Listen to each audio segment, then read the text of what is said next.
There are different ways that stepfamilies develop that the research has identified. These are 5 different trajectories that stepfamily development can take.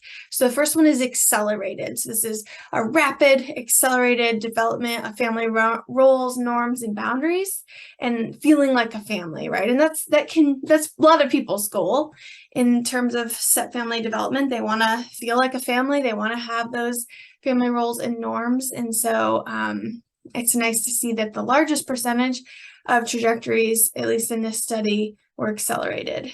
The second largest was prolonged. So they do eventually get to that feeling of feeling like a family and the cohesion, but it takes a while, right? It's kind of a slow start, slow progression, but they're getting there eventually. High amplitude, skipping to the bottom, was the third most common.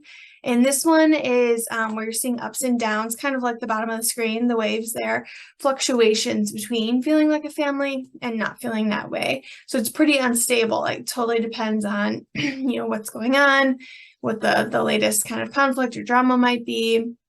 Sometimes we feel like a family, sometimes we don't. And then we have stagnating and declining. These were smaller, at least in terms of people who are willing to talk about stepfamily formation in a study. Stagnating is never really gaining that feeling of feeling like a family, feeling kind of thrown together and awkward. Holidays are awkward. We haven't developed these routines and norms.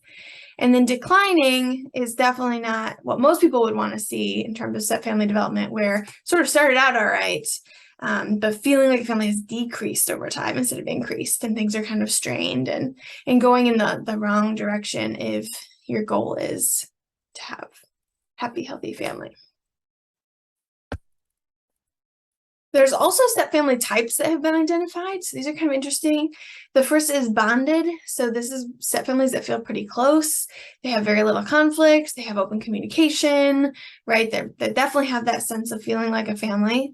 Functional is another type, definitely less cohesive than the bonded type. And the step-parents tend to have less of that parent role, but still functional, still in a good place, you could say.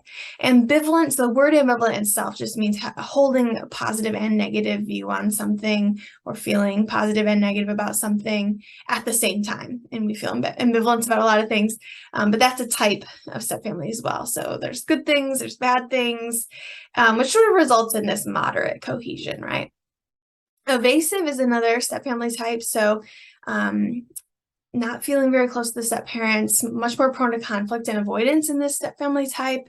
And then finally, conflictual. So it's not just we're sort of avoiding, which is an evasive, but conflictual is like things are negative, right? Actively negative. We've got high conflict, we've got avoidance, disagreement, closed communication, kind of negative communication patterns in that stepfamily type.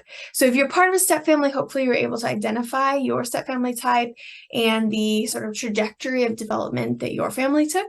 And hopefully these made a lot of sense.